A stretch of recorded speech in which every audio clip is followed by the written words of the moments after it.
With deGrom gone, what is your confidence level in the Rangers pitching staff? Now, that can be for the rest of the regular season. You can look ahead to the playoffs if you like. This can go a whole bunch of different directions. I like what you're saying because even yesterday, as Jacob deGrom was put on the 60-day injured list, we were even kind of told at that point, like it's, hey, June 28th is still the target date, but we're not. I guess they never say June 28th, but they were hopeful that he was going to. The earliest, right, yeah.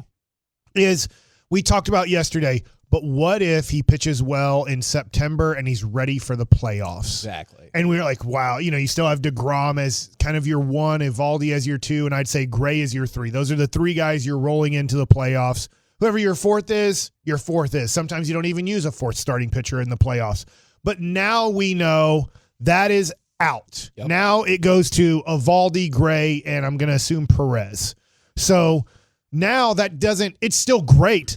They're pitching great, but it's not as strong when you hear the name deGrom leading the charge, Eovaldi as your two.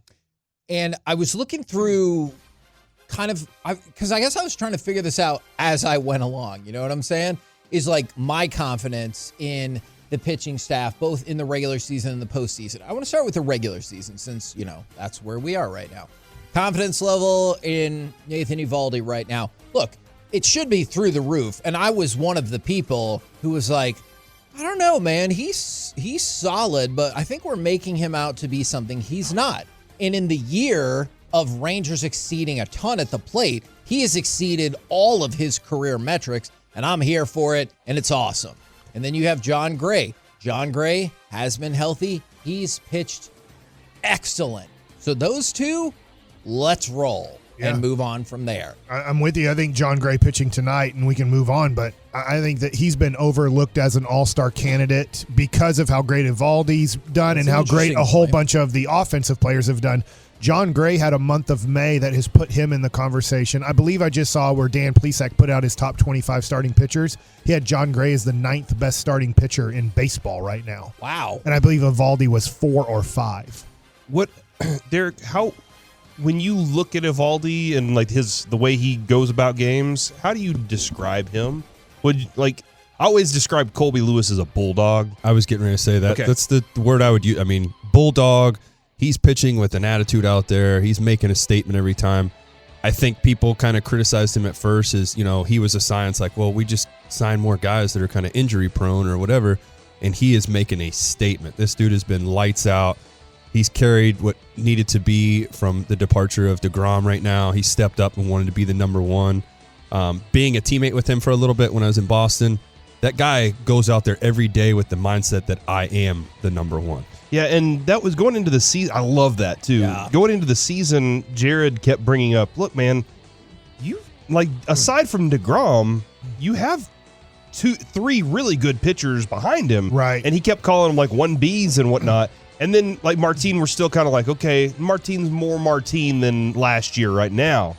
But, he kept saying, don't forget about Jon Gray. Right. Don't forget about him. And he gives you quality stuff when he steps on the mound. So here's a little bit of the scary part of deGrom now, knowing that he's done for this season and pretty much next season. If there's another injury in your rotation, which it will happen, these 5 guys aren't going to make all the starts the rest of the way. We've got to see Cody Bradford. He's okay, but he wasn't expected to be a guy to help you this year, and he's done a great job in the minor leagues, and he did have a good start, his second start in the major leagues. But if he had to go into the rotation for a month, I saw a dude, Libator, if I'm saying his last name right. He had unbelievable stuff last night for the Cardinals. Yet he got hit around because it was his 3rd start in his major league career. You're going to make a lot of mistakes. There's going to be situations that you get into where your adrenaline takes over a little bit too much because you haven't had this adrenaline rush that you're figuring out how to handle at a major league level. So right now, the Rangers are fine. They're okay. They're great, whatever word you want to use. But there's going to be another injury, and God forbid, and it will probably happen throughout the next 4 months, that you have 2 injuries in your rotation. Hopefully it's just for a 10 or 15-day stretch, but what do you do after Bradford? And I totally hear that question. I think what's helping because you got to hold off the Astros, Exactly. What's helping soften that blow just a little bit is Martin Perez continues to defy what he should be doing given his whip and batting average against and everything like that is He's 6-1 with a 3.97 ERA. Right. And I realize people want to take out wins as a pitcher stat. I understand why. Right. But if he hovers around that 4 ERA for this season, I feel like you could live with that. Derek, you have to pitch 5 innings to get a W, and that's one thing. Even though his batting average against and whip, as Kevin points out, isn't good, and that's factually correct. I agree. He is still able to go out there and give you 5+ innings of work, and he did have a great start his last start. Yeah, I'm just kind of thinking of where you would go in that situation. Like you're saying, what do we go do? At some point, I'm still sold on I think we should try to do everything and go get Bieber. Now, I get it. We're talking about the pitching staff and stuff right now, but I think we will see a move. It does suck that we're bringing up injuries, but it's going to happen. It's very, very rare that you have 5 starting guys stay healthy all year round. By the way, because you've already subbed in one, like Dane Dunning is next on the list. Yeah. He's not part of this pitching staff, like going into the season. And the other thing too, I was having a conversation with somebody yesterday, and they were asking me after last night's start. He gave up 3 home runs. Dane Dunning, he got the win. He went 5+ innings last night. And through 5, he looked good. Right. I know he gave Arenado up did a great job. Yeah. Got a slider. It was away. He got it far enough away, but Arenado's a great hitter and was able to hook it. Somebody was asking me, are we starting to see Dane Dunning, trail off? And I said, look, he wasn't going to put up a 1.5 ERA for the whole year. He's going to get hit at times. But I said he's still, I think, going to give you quality starts. He's going to give you around 6 innings. He's going to give you 3 runs or less. And with this offense, that should get you a lot of wins. But do I expect him to be an all-star the rest of the season? I'm not going to expect that. I hope that. Obviously, at this time last year, I didn't expect Martin Perez to keep up what he was doing. He did keep it up. But I think, Derek, that this staff is a really good staff. It's going to stay a good staff, but I don't know because of Jack Leiter walked 4 guys in 4 innings last night. Oh! So he gave up only 2 runs, but when you start looking at, if you're walking 4 guys in 4 innings in AA, if I were to have to call you up to the major leagues, that could get way out of hand. He's not going to call him up. So there's not really a guy after Bradford that I'd have to go look that I don't think is doing well enough that you can use from the minor leagues. You would have to probably pick somebody up from another team. Which I think that's what they're going to do. I guarantee you they're already in the talks of trying to figure out what can we do, because you have to plan ahead. You can't sit here and wait for something to happen and then try to make the move. So I think that you're going to see them starting to reach out to teams of seeing who's available and who's not. Okay, let me ask you a question about that then, and maybe all of y'all a question about this. Do you think as an organization they take a look at, let's just say all of your other assets are chips in front of you, and you're like, hey, we're ready to push more of those chips in because of what's happening? I think so. And I said this the other day when we had kind of the hypothetical, if Ohtani were to become available. Right. Sure, I'd do that. This is not a young team. This is a team that has come out of nowhere. Even Vegas picked them to be right around an 80-win team. It's like over-under, 79.5. What do you think on these Texas Rangers? But if you look at this team, Eovaldi, I believe, is 31 to 33 years old. You look at your middle infield, they're 30 years old approximately. You look at Nate Lowe. Yeah, he still has a lot of years in the major leagues, but he's not 24. He's, I think, same with Garcia. Right, Garcia's 30 years old or 31 years old. This is a team where a lot of people are in their prime. This is not the Astros of 2016. This is a team put together through free agency and somewhat trades where a lot of guys are in their prime. You have some young guys too, but this is a team that can win now. I wouldn't say, oh, this team is built for a 5-year run. I would say, hey, it looks like it's built for a 3-year run, I think. But this is a now team more than a developmental like building team towards something. I see you want to go get Ohtani and everything, and my biggest question and concern to it is you're going to give up a lot for a possible rental. Right. You aren't guaranteed to get him here. You could, for sure. We could get him here and everything and go to the World Series and win it, but that doesn't secure him coming back here the next year. 100%. I feel like he's definitely going to want to test the market. He's possibly going to want to go play somewhere more on the West Coast to where Japan can get to see him. I just don't think that's something. I'd rather go get some pieces. You could get so many more. Less, yeah, you could get 3 more players for the price of at least him, and still somewhat keep some of your farm, because we do have a strong farm system right now. The question that I wanted to kind of talk about and ask you guys about was Joe Kelly. It keeps popping up. Right. And who brought him up first? Huh? Who brought his name to the table in the Metroplex as a possible? target. Gavin Spittle. Remember he was like, "You guys want Joe Kelly during the Super Bowl?" Yeah, and I think he knew he was going to be a trade piece for this. But everybody great. everybody keeps kind of talking because when you talk about staff, I mean Bullpen obviously involved in that. And I guess my question to this is, we're hearing that Tampa might have interest in him too. Yeah, makes sense because they're looking around going, all right, who's our competition? Well, we don't want that team that's doing really well to have a better bullpen piece, so that might drive that price up.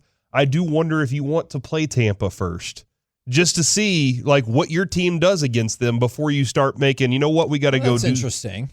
I hear you, but I feel like that's your competition in the playoffs, right? Kinda. I'll ask Derek this because Derek played obviously on multiple teams that made the World Series and made the playoffs.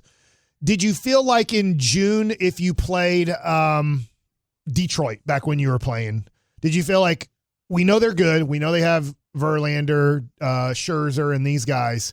Did you feel like this is going to tell us what we're weak at in a series still 3 months away from playoff time? So I'll go ahead and yes, we did, but also with Tampa coming, they're coming here, right? No, I think we're going there. We're going there first. Okay, so either way, to me, this is a playoff atmosphere type of game. This is where we're going to see. At least. Well, yeah, I know that, but I'm saying, I know it's like it's really bad there. I hate saying that. They need to get out of there. But this is going to show you where you are, because they are the only team that's behind us with run differential.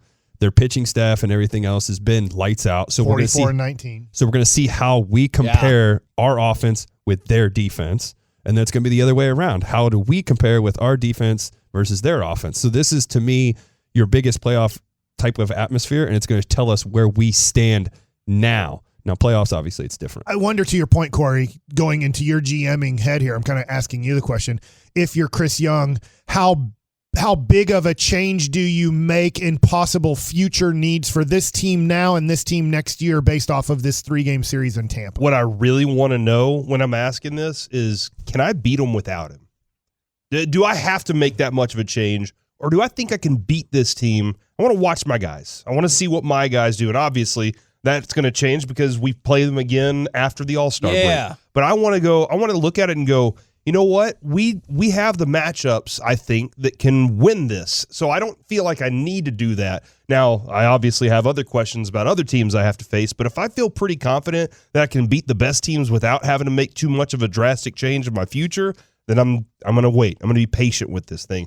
I don't think Ray Davis is a guy that's not going to say, go get stuff, because I think right now he wants to win.